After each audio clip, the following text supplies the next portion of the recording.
Boa tarde, oitavo ano. Vamos para a nossa aula de História. Eu vou estar encerrando o livro 3 e já vou adentrar no livro 4. Pegue os dois livros. Livro 3, tema 4. Ficou faltando esse.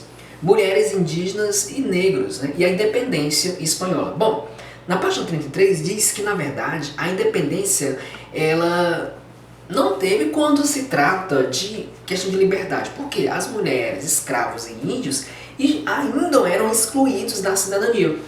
O governo queria que os índios se adaptassem com um novo ritmo de vida. E por isso, para eles, eles deveriam, né, abandonar suas terras, a sua cultura. Em alguns países cobraram mais tributo dos índios e até chegaram a expulsar eles das suas terras. Aí na página 34 fala sobre as mulheres na guerra. Bom, elas participaram de guerras para a independência, né, mesmo com anonimato. Elas não eram reconhecidas, só que o movimento feminista se fortalece e surge protagonista das mulheres. Nós temos aí Joana, nós temos Manuela, Leona e Policarpa. Na página 36, a resistência dos indígenas. Bom, os índios não deixaram barato. Fizeram denúncias de desvios de rios, pressionavam o Estado a acabar com os tributos e também fizeram muitas revoltas. Aí os índios da Argentina se juntam com os do Chile e formam confederações e atacavam cidades, saqueavam os gados, eles sequestravam e inclusive esses ataques eram chamados de malones.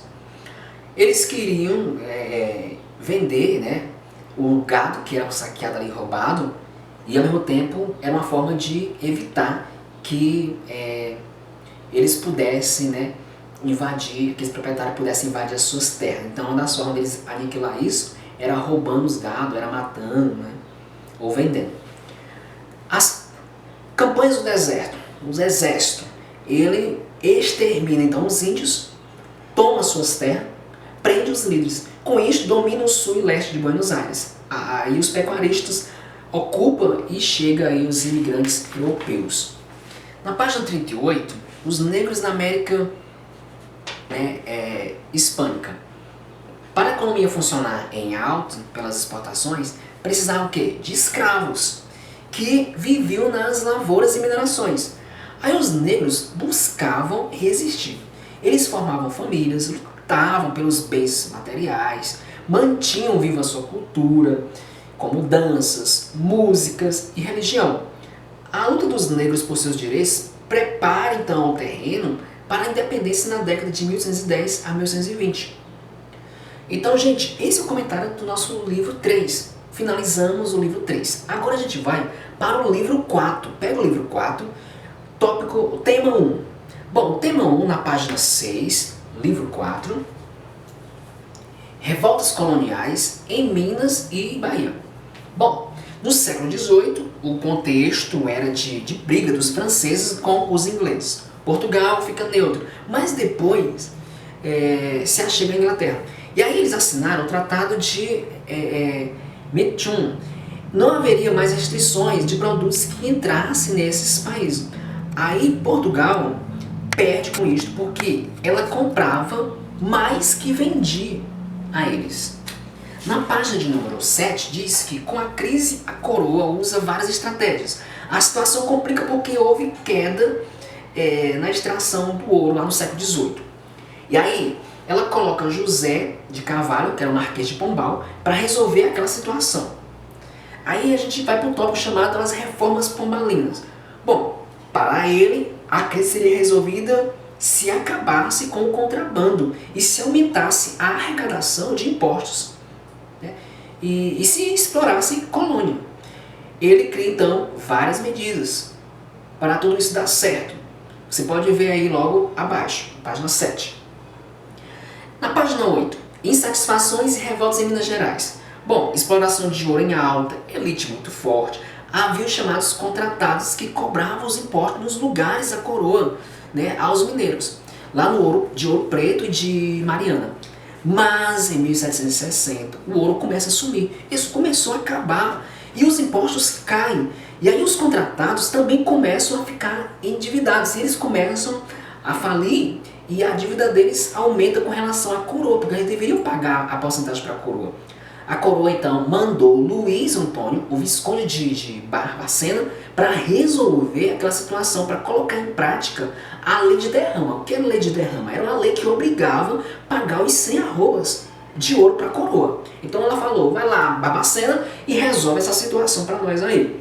Quando os contratados e parte da elite soube disso, que teriam que pagar os atrasados, eles se revoltaram, né, com a coroa.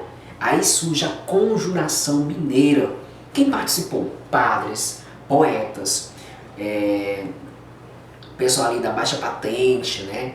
Inclusive Joaquim José, o famoso Tiradentes. Na página 10, a revolta popular na Bahia. Bom, a produção de açúcar caiu, a guerra com Haiti levou à destruição de canaviais lá em Portugal, e com isso aumentou a procura de açúcar aqui no Brasil. E com essa situação, agora era para o povo aqui no Brasil, não era para plantar alimentos, aí era para plantar só canas para a produção de açúcar. E aí, gente, falta alimento. Se o povo não estava plantando, iria faltar alimento. E o preço daquele alimento que tinha estava bem caro. O povo se revolta, começou a espalhar cartazes por todo lugar, fazendo revolução, porque eles queriam o fim do domínio português, a proclamação da República, liberdade do comércio, o fim da escravidão. Tá? Quem foi que participou dessa revolta? Comerciante, artesão, soldado, negros livres, mulatos, escravos e brancos ricos também participaram disso. O movimento foi contido, né? E quem pagou o pato foi justamente os negros e os mulatos. Dois alfaiates, né, 2 soldados pobres e mulatos, foram executados. Agora a gente vai para o tema 2, página 13, família real no Brasil. Né? Olha só, no início do século XIX, a Europa vivia crise. E aí, mais Napoleão pela França avançando, e Inglaterra com sua poderosa força ali armada pelos mares avançando. Portugal fica bem no meio disso tudo. Gente, a França decreta um bloqueio naval, que era para ninguém negociar com a Inglaterra. Daí os portugueses ficaram em cima do muro. Por quê? Se rompesse com os ingleses, eles davam espaço para eles chegarem nas suas colônias. E se eles desobedecessem os franceses iriam invadir Portugal. Mas foi dito e feito. Por quê? O jeito foi eles, vamos mudar para a corte, para o Brasil. E aí lá se vê um povo. Eles tinham muito medo, né, também da Inglaterra invadir o Brasil primeiro que eles. E aí foi uma forma, na verdade primeiro que eles não, que eles já estavam no Brasil. Eles tinham medo de Inglaterra chegar no Brasil. E aí foi uma forma de proteger a família real também.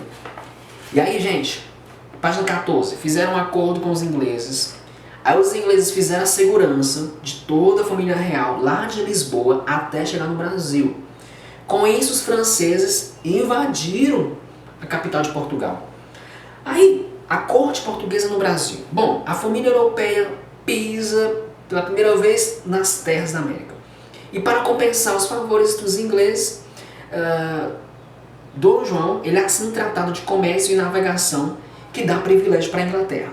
O rei, na verdade, o Rio de Janeiro, ele se tornou a capital. Lá ele abriga funcionários mais diversos na área de administração, embaixadores e a família real. Aí foi feito, inclusive, festejo. Todo mundo que já morava lá saiu nas portas para ver quem era aquele povo que estava chegando. Fizeram até mesmo festejo para recepcionar o povo que chegava, né? Tudo isso, claro, ali, as pessoas que trabalhavam para a coroa, para celebrar aquele momento. Na página 15, a gente fala sobre mudanças com a chegada da corte. Bom, fizeram a mudança geral na parte urbana, cultural. Era para ficar tudo igual à Europa. Construiu aterros, ruas iluminadas, córrego canalizado, o negócio foi até bom mesmo. Criou imprensa, criou-se o Banco do Brasil, fundaram a Biblioteca Nacional, trouxeram inovações para a arte, muitas coisas boas. Na página 18, o Nordeste se rebela, Pernambuco. Bom, gente, uma crise assolou o Nordeste, que antes era próspero. A lavoura declina, a população não está mais contente com os domínios dos portugueses. Cobrança de impostos vem do Rio de Janeiro. Surge a Revolução Pernambucana. Quem participa dessa revolução? Padres, artesãos, juízes, militares e donos de terras. O movimento cresceu, chegou a Paraíba, Rio Grande do Norte, Alagoas. Mesmo com a derrota, esta revolução pernambucana representou o marco da fundação do Brasil e que ficou com a entidade independente de Portugal. Ok? Então essa é a nossa explicação do tema 1 e 2 do livro 4. Obrigado.